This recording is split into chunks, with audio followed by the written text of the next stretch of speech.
بسم اللہ الرحمن الرحیم۔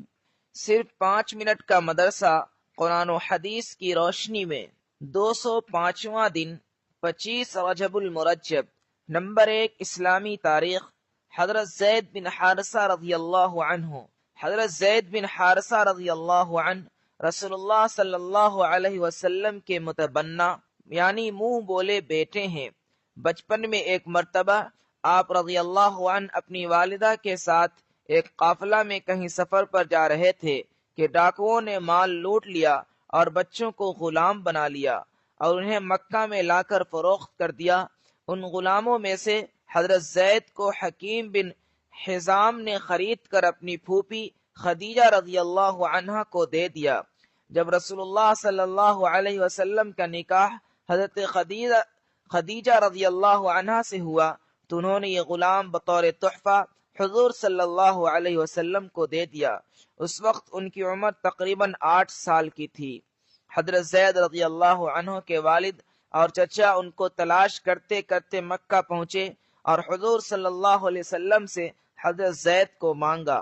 حضور صلی اللہ علیہ وسلم نے فرمایا، اگر وہ تمہارے ساتھ جانا چاہے تو مجھے کوئی اعتراض نہیں ہے، اور اگر نہ جانا چاہے تو میں ایسے شخص پر زبردستی نہیں کرتا۔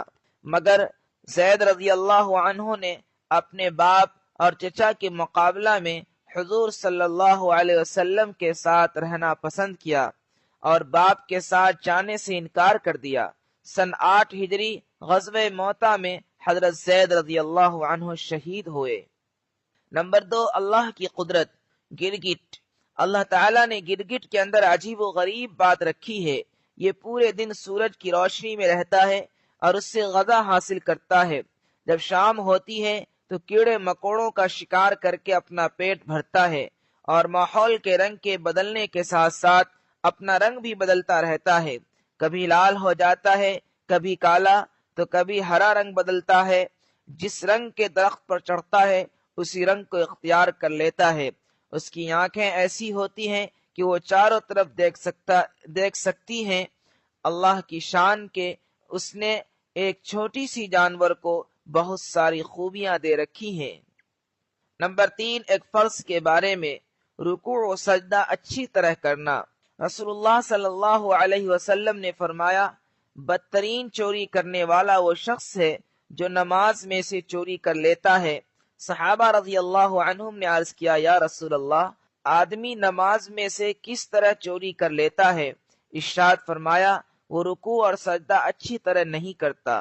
فائدہ: رکوع اور سجدہ اچھی طرح نہ کرنے کو حضور صلی اللہ علیہ وسلم نے چوری بتایا ہے، اس لیے ان کو اچھی طرح اطمینان سے ادا کرنا ضروری ہے۔ نمبر 4 ایک سنت کے بارے میں۔ ہدیہ قبول کرنا۔ حضرت عائشہ رضی اللہ عنہ فرماتی ہیں کہ رسول اللہ صلی اللہ علیہ وسلم ہدیہ قبول فرماتے تھے اور اس کا بدلہ بھی دیا کرتے تھے۔ نمبر 5 ایک اہم عمل کی فضیلت۔ نماز فجر و مغرب کے بعد دعا پڑھنا۔ رسول اللہ صلی اللہ علیہ وسلم نے فرمایا، جب تم مغرب کی نماز سے فارغ ہو جاؤ تو یہ دعا 7 مرتبہ پڑھ لو۔ اللہم اجرنی من النار۔ پھر تم اسی رات میں مر گئے تو جہنم سے خلاصی لکھ دی جائے گی۔ اور جب تم فجر کی نماز سے فارغ ہو جاؤ تو اسی طرح پڑھ لو، اگر تم اس دن میں مر گئے تو جہنم سے خلاصی لکھ دی جائے گی۔ نمبر 6 گناہ کے بارے میں۔